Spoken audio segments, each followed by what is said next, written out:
ازيكم؟ يا رب تكونوا كلكم بخير. النهارده انا هعمل فطاير الشجره محشيه بالعجوه بطريقه سهله جدا بعجينه قطنيه. شايفه الجمال ولا اروع؟ تعالوا نشوف الطريقه مع بعض. معايا ميه دافيه للعجن، كوبايتين ميه دافيه،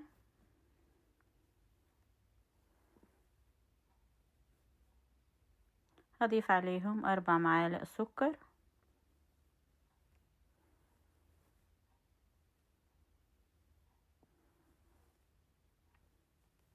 هضيف خميره فوريه، معلقه كبيره خميره فوريه، هدوب السكر مع الخميره،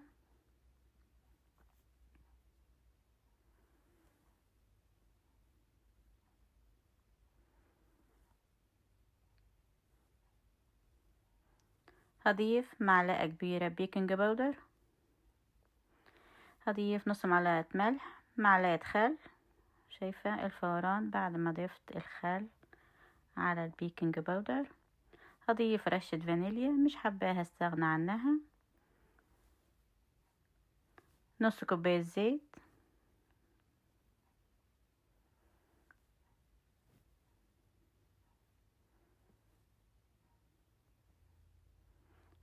هضيف كيلو دقيق،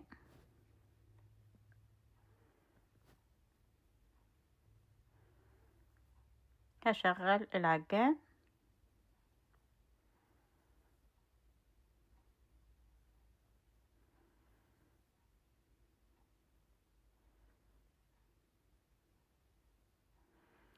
كده العجينة هتحتاج ربع كوباية مية كمان.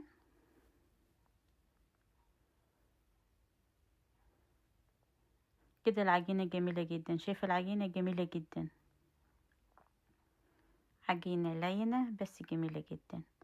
هغطيها تريح ساعة او اكتر على حسب الجو اللي عندك.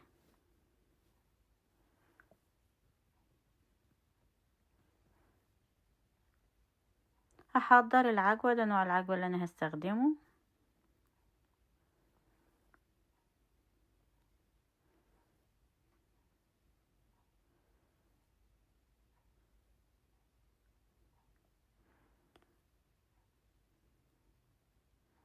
هي عجوة بتبقى طرية، مش محتاجة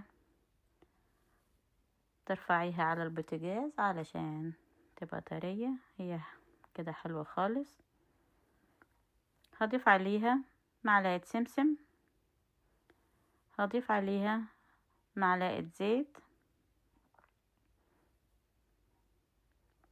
هعجن السمسم مع العجوة والزيت.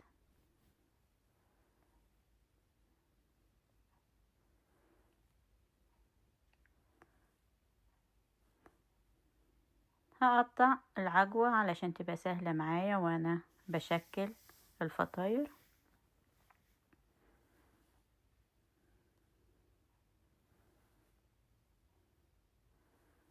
هخلص كل الكمية اللي معايا بنفس الطريقة.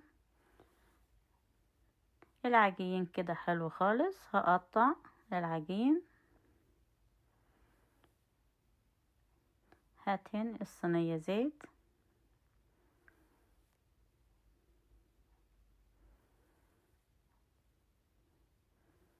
هقطع الحجم اللي انت حباه.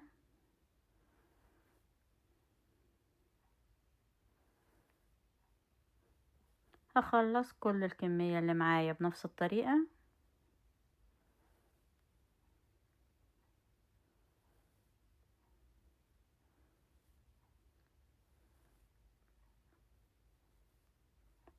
خلصت التقطيع كله. الصينية اللي هتدخل الفرن انا دهنتها زيت، هدهن الرخامة زيت علشان افرد عليها بالنشابة.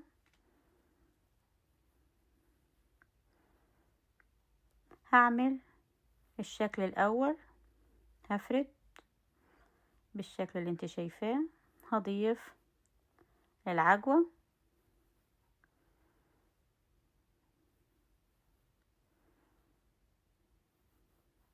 هوزع العجوة، هتنيها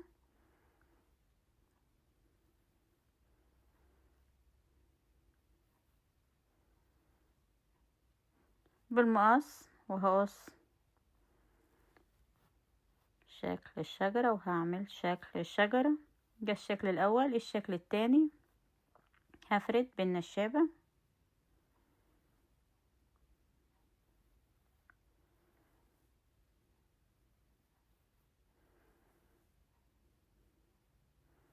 هنزل بالعجوة هقفل بالشكل اللي انت شايفاه. هضغط عليها علشان تتقفل كويس. هتنيها بالشكل ده. بالمقص هعمل شكل الشجرة. طريقة سهلة، هما الاتنين طريقة سهلة. شايفة الجمال ولا أروع؟ سهلة جدا. لو أول مرة هتعمليها هتبقى سهلة معاكي. العجينة جميلة جدا.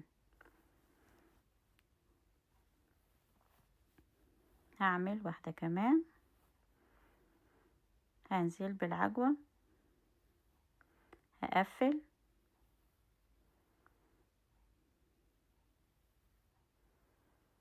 شكلها بيبقى عامل زي المركب.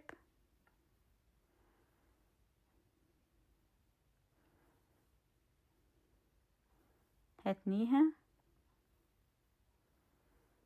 بالمقص هعمل شكل الشجرة. هخلص كل الكمية اللي معايا بنفس الطريقة. هدهن الوش عسل اسود، معلقتين عسل اسود. هضيف عليهم معلقة مية. ما عندكيش عسل اسود، مية بسكر او لبن، او لو حابة تدهني ببيض براحتك. هدهن الوش.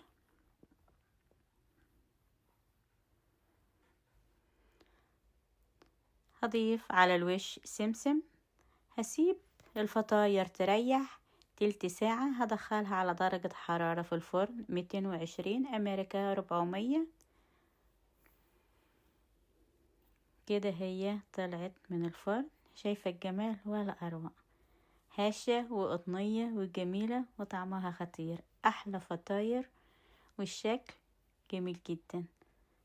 شايفة الجمال ولا أروع؟ وصفة سهلة وسريعة وما بتاخدش وقت. وان عجبك الفيديو لايك وشير. اكتبي لي كومنت. اللي ما عملش فولو اعملي فولو علشان يوصلك شعار باي فيديو جديد ينزل. تابعيني على قناتي اليوتيوب مطبخ مرمر. اعملي لي سبسكرايب علشان يوصلك شعار باي فيديو جديد ينزل. شايفة الجمال ولا اروع؟ احلى فطاير هتعمليها مناسبة لكل الاوقات. مكونات بسيطة. اشوفكم في فيديو جديد.